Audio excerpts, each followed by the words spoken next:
Olá pessoal, então vamos trabalhar Sociologia do Conhecimento, parte 2.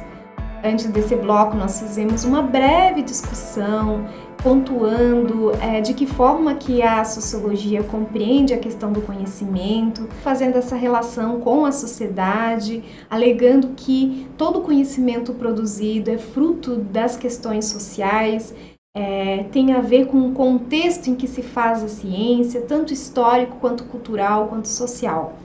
E agora eu vou apresentar de uma forma breve os tipos de conhecimento. Então vamos lá. Nós temos 4 conhecimentos, por exemplo, o científico, que foi o que nós falamos um pouco sobre ele no primeiro bloco. O popular ou conhecimento de senso comum, alguns também fazem um link aqui com um conhecimento tradicional, alguns diferenciam, mas a gente vai colocar aqui como popular e senso comum. Religioso é um outro tipo de conhecimento e filosófico. Vocês vão perceber que cada um tem um campo de atuação diferente, tem uma forma de lidar com a realidade. Então, nós vamos começar com o conhecimento científico. Há muito que se discutir, vocês vão ver em outras unidades curriculares com mais cautela, acredito eu, sobre essa questão da ciência. Aqui, pela sociologia, a ideia é contextualizar esses conhecimentos para que vocês possam mais adiante compreender por que a gente fala tanto da ciência da sociedade, das questões do indivíduo, nesse universo de acontecimentos. Quando a gente elenca esses tipos de conhecimento, a gente consegue diferenciar, inclusive, algumas questões que a gente traz para a sociologia. Mais adiante, essas questões vão também fazendo mais sentido, quando vocês conseguem diferenciar os tipos de conhecimento, quando é um exemplo para a sociologia e quando é um objeto de estudo, por exemplo. Então, aqui o conhecimento científico, pessoal, ele está associado ao método científico. Isso também vocês poderão estudar mais adiante em unidades curriculares, como metodologia de pesquisa, e diz respeito às formas como o conhecimento verdadeiro, no entanto, depende de como esse verdadeiro é abordado. No campo da ciência, ele é visto como um conhecimento referencial. E o conhecimento científico ele se desenvolve a partir de um tema e uma pergunta a ser investigada. Então tem sempre um problema por trás quando se faz pesquisa, algo que ainda não foi explorado. O que é investigado diz respeito ao objeto de estudo e os métodos científicos são propostos para o alcance do conhecimento de maneira racional, objetiva, analítica, explicativa, dentre outras. Então, pessoal, aqui são algumas das características do campo da ciência. Lembrem lá nas nossas primeiras aulas que eu falei que existe um objeto de estudo da sociologia, que é a sociedade, por exemplo, quando a sociologia se volta para entender as relações sociais, os fenômenos sociais, os problemas existentes, aí ela vai escolher um tipo de problema. Isso tudo é um estudo do campo científico. Então é importante já de início a gente perceber que esse estudo ele é sistematizado, ele tem como princípio a racionalidade e tem características próprias. Um exemplo que eu coloquei aqui é descobrir uma vacina que evite uma doença. Então a ciência nesse campo da saúde se empenha muito pelas vacinas e a gente já tem comprovação de que muitas vacinas erradicaram algumas doenças. E quando há um período em que as pessoas não se vacinam, essa doença tende a voltar. Então é importante a gente refletir que a ciência tem seus propósitos, há muitos profissionais envolvidos para resolver muitos problemas. A gente já citou anteriormente da ciência com esse comprometimento democrático. E esse comprometimento ele exige essa responsabilidade.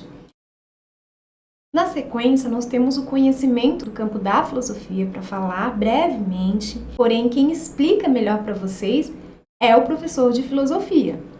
E aqui eu trouxe a citação do Aranha Martins, que ele vai falar o seguinte: historicamente, a ciência e a filosofia caminharam juntas, mas com a Revolução Científica ocorrida no século XVII, elas se separaram em 2 saberes.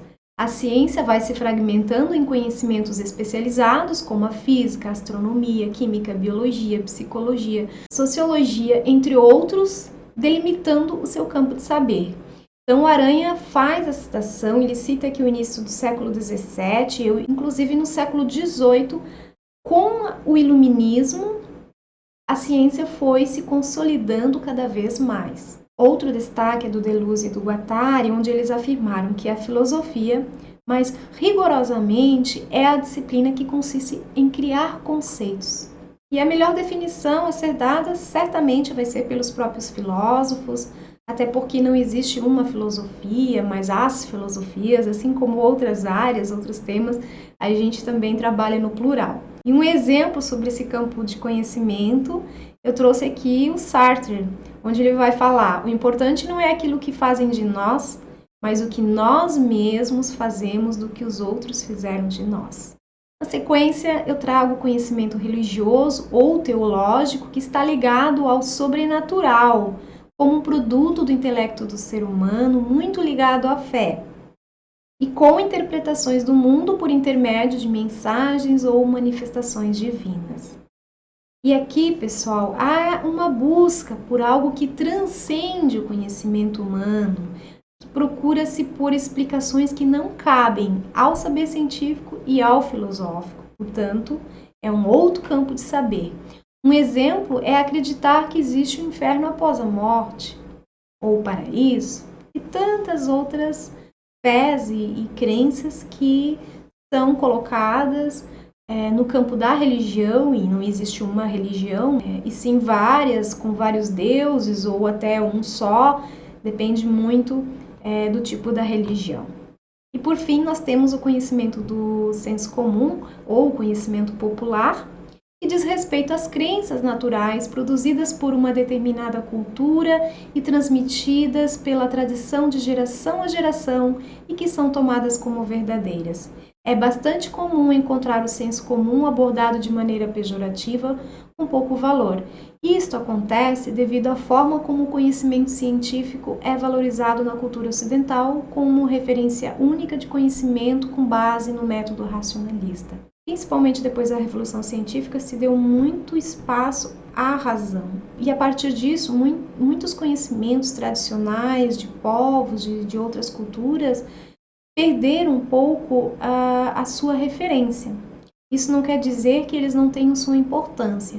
Há também sociólogos e filósofos e outros pensadores que valorizam o senso comum sobre a importância da ciência fazer esse diálogo com os saberes tradicionais, com os saberes populares. Além disso, a gente também situa que a origem do termo senso comum remonta a Aristóteles, que é um filósofo da Grécia Antiga, que utilizou esse termo para se referir à capacidade geral de sentir, tanto no sentido da consciência, das sensações, quanto no de perceber as determinações sensíveis comuns aos diversos sentidos, como a visão, o movimento, etc.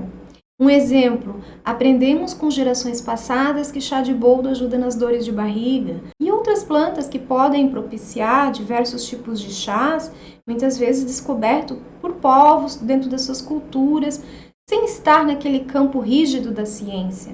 E o que a gente pode refletir é que alguns saberes populares, eles podem ser validados pela ciência, ou podem ser refutados. Por exemplo, tomar água com açúcar acalma uma pessoa que está nervosa. Já foi feita uma pesquisa dizendo que é só um efeito placebo, um efeito psicológico, porque a água com açúcar é glicose, e a glicose ela agita mais ainda a pessoa. É interessante a gente observar que em alguns momentos a ciência se volta para certos saberes populares, validando ou invalidando ao longo da história. E a própria ciência, com o tempo, ela também se reconstrói, com o tempo ela também revisa as teorias, porém ela ainda se projeta com esse peso de credibilidade na sociedade ocidental maior, por ser institucionalizada, por ser oficial e por ter como guia um certo princípio de razão. Então é uma discussão que se faz ainda, e são grandes dilemas desse diálogo entre parte subjetiva e objetiva dos conhecimentos. Então seria isso, esse foi o último tipo de conhecimento, trouxe aqui algumas referências. É isso aí, pessoal, até mais, fiquem bem, tchau!